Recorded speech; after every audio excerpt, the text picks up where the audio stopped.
On est là dans la ligne droite de ce que l'on a, dans la droite ligne, pardon, de ce que l'on a voté au mois de juin dernier sur la politique de l'habitat et du logement.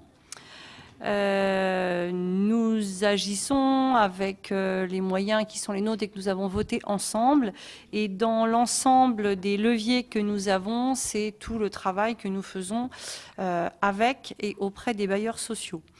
Vous n'êtes pas sans savoir qu'il y a quelques difficultés en cours avec les bailleurs sociaux, on en a entendu parler, et ils sont un élément incontournable comme acteurs sur le terrain pour cette politique.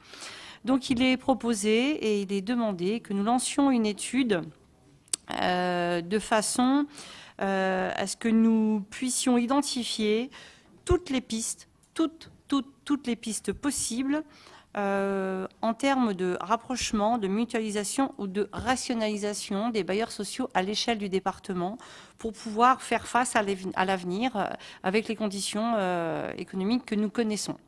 Je rappellerai que pour n'importe quel bailleur, de n'importe quelle structure soit-il, il ne peut absolument pas venir sur une commune pour venir implanter des logements sans passer par l'autorisation de l'agrément du département.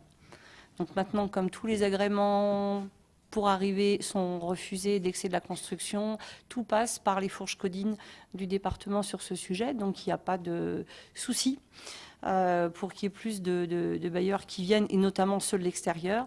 Et quant au reste, effectivement, le fait de se restructurer, c'est justement pour éviter, par exemple, qu'un bailleur un peu en situation difficile sur le département, qui serait un petit bailleur, par exemple, soit racheté par un plus important, qui serait exactement comme tu l'entends et comme tu le dis, d'autres qui seraient extérieurs, soit de région parisienne ou ailleurs. C'est justement pour essayer de garder les choses enclins et avec emprise sur le territoire.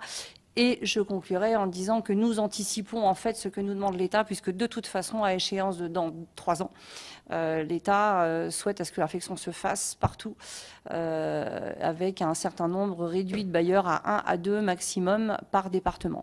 Donc en fait, on anticipe les choses pour être sûr d'avoir mené toutes les études et d'avoir mesuré toutes les implications.